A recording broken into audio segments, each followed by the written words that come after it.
steps that way, whenever you want to take it away. All right, Coach? go ahead and get started. It's good watching the video. It was really just what I thought out there watching from the sidelines. Really proud of the way our guys finished and the perseverance.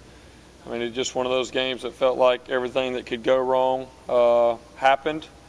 And I think the normal and easy thing to do is to get discouraged maybe and not finish the right way. But I didn't feel like our guys gave in at all during the game. I think there was a mindset on the sidelines, definitely at halftime, that we were going to find a way to get it done, regardless of the challenges that were out there. Going back, one thing I was proud of, going back and looking at the video, after the interception that we threw late in the third quarter, we had 5 drives the rest of the game, and we got points on 4 of those 5 drives. I think we went field goal, touchdown, punt, touchdown. And so really, I mean, that's like the most critical time, right after you throw an interception and you're down. Then we had the fumble on the punt return. So in those critical moments, our guys went and got points, and obviously we needed all of those points. Obviously the 13-play, 94-yard drive was incredible. I mean, it doesn't matter if you have a veteran quarterback that's been a multi-year starter. That's a tough situation to be in, and for Chase to be in that in his really first opportunity playing when the game's on the line, I think that says a lot about him. I think he'll be able to take a lot of confidence from that. I also think our offense and our team will be able to take confidence in Chase because of what he's done on the field. So I think that's definitely a win. Really proud of the way that we continue to run the ball. I believe we had 293 yards this week. And I think the last 3 games we've averaged around 283 yards rushing, which is awesome. And I think it's just going to open up some things in the passing game and create some issues for defenses trying to figure out how they want to defend us. Continued the explosive plays. We had 13 explosive plays, 9 of them in the running game, which I think was really big. So a lot of positives. The biggest things that need to get corrected were the turnovers. I believe we had 2 on offense and then 1 there in the special teams, and then we did have 4 sacks. So looking at what happened there and getting that corrected. And then also weren't as efficient on 3rd and long as we have been earlier this year. Looking ahead at Wake Forest, we got a lot of respect for Wake Forest. I mean, every year you know what you're going to get from an effort standpoint. They always play hard. Coach Clawson, I think, has done a really good job of creating that mindset with their team. They have 7 starters coming back on defense. 3 of the front 4 are seniors that have played a lot of ball. I believe the 2 D tackles are redshirt seniors, have been there 5 years. I know they've scored twice on defense this year. So obviously we're looking ahead. After we learn from the Syracuse game, we'll be looking ahead, getting ready for those guys. But I think for where we are right now, we kind of break up our season into quarters, and this is kind of the last game of the second quarter before we reach halftime with the open week coming after that. So, really where we are at this point in the season is really about focusing on ourselves. We've got a lot of things that we need to kind of clean up, details that we need to be more precise with. And so that's really where our focus will be, and really finishing strong. An opportunity to get a 3rd road win here before the open week and continue on our next goal. But I think that game this past week, and Coach said it in the locker room after the game, we've had one of those learning lesson games the last 2 years, and we had to learn from a loss. Hopefully this year this is one of them we can learn from and be able to do it with a win. So that's kind of our mindset as we move forward. With that, I'll open up for any questions. Coach, there's a video that shows you after that last touchdown celebrating, jumping in Coach Smitty's arms, and I thought, I haven't seen that kind of emotion since maybe the national championship. Can you put me in your mind? Coaches, we think of coaches sometimes as button up and conservative. And what's going through your mind there? You obviously know it. Yeah. My wife showed me the video later. She said I went for the high five and Coach Sweeney went for the hug. I'll take whatever I can get right now.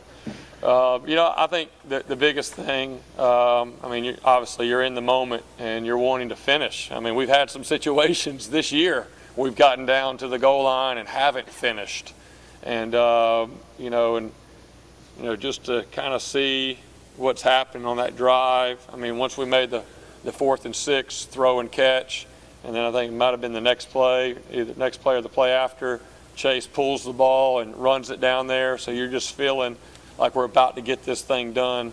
And I think that was the first time that we took a lead in the entire game.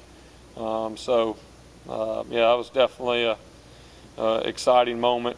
And I had a buddy text me and asked me why I didn't tackle him. I said, I'm going to save that for later in the year. Right now, we're going to go with where we are. But no, I mean, it was no doubt an exciting moment. And to be able to go finish that, I was just proud of our guys, really proud of the offensive line and those running backs being able to go and really impose their will. And like I said before, it's one thing to be able to run the ball. It's another thing to run the ball when they know you're running the ball. That's very difficult. And I think that was definitely a great finish to a difficult week. Coach, Dave Clausen, hired as defense coordinator last week. How difficult is that just from a game planning standpoint, trying to get an idea of what they do? Yeah, it's definitely creates some unknowns a little bit.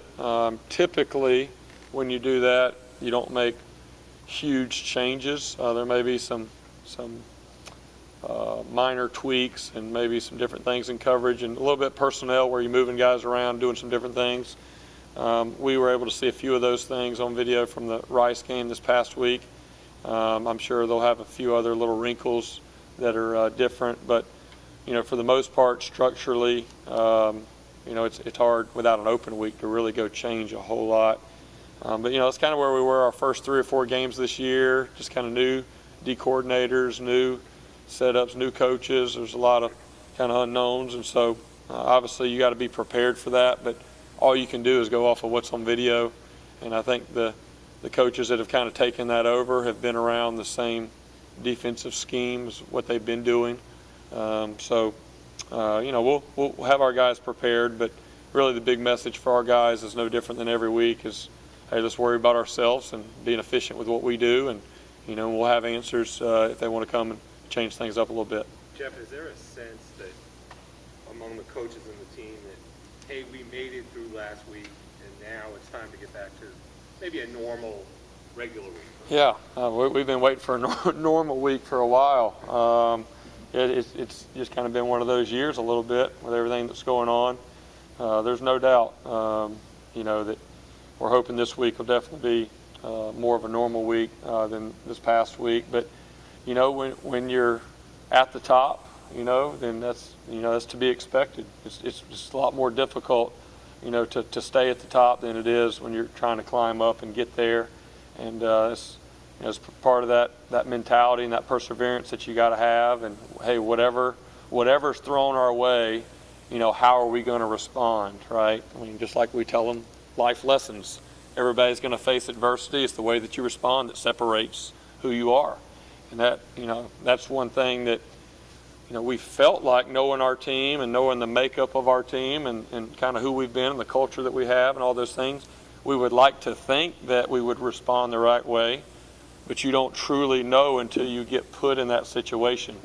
And we were put in it and we learned from it, and I think there's a lot of confidence that can be taken from that. Obviously, we don't want to be in that situation every week, but when you play a full season, you're going to have a game or two like that, and the teams that are able to do the things they want to do at the end of the year find a way to win those games. And so we were proud that we were able to do that.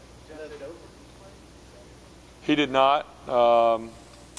We played Ross more and played those starters a lot more, just with the way the game was going. That was just more.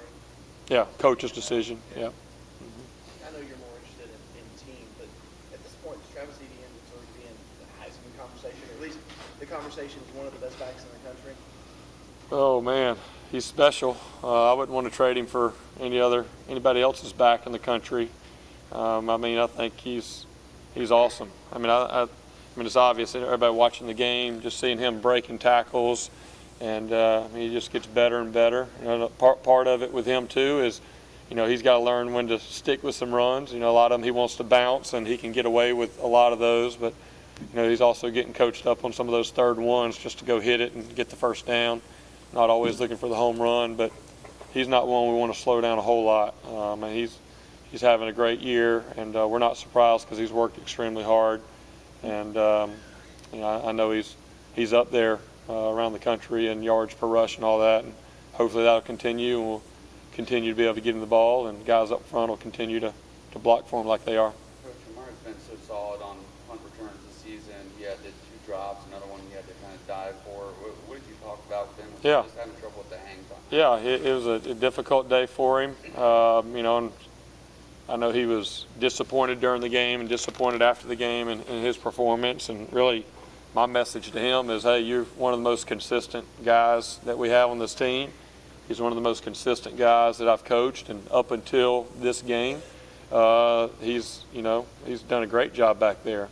And so there's a few things I think fundamentally that I can help him with that we'll do in practice. And then also we're going to have to get that jugs machine and shoot that ball as high as we can. I mean, that guy was hitting some missiles, and there's a difference when that thing's up there. It's like trying to catch a fly ball at second base, and that thing's way up in the air, and you're waiting forever for it to come down. And but I promise you, there's nobody that'll work harder to get that fixed than him, and he takes it very personal and learning experience. And not very many times can you fumble a ball inside your 10 that late in the game when you're losing and still win. So we're very fortunate from that, but I know he'll work extremely hard on that this week.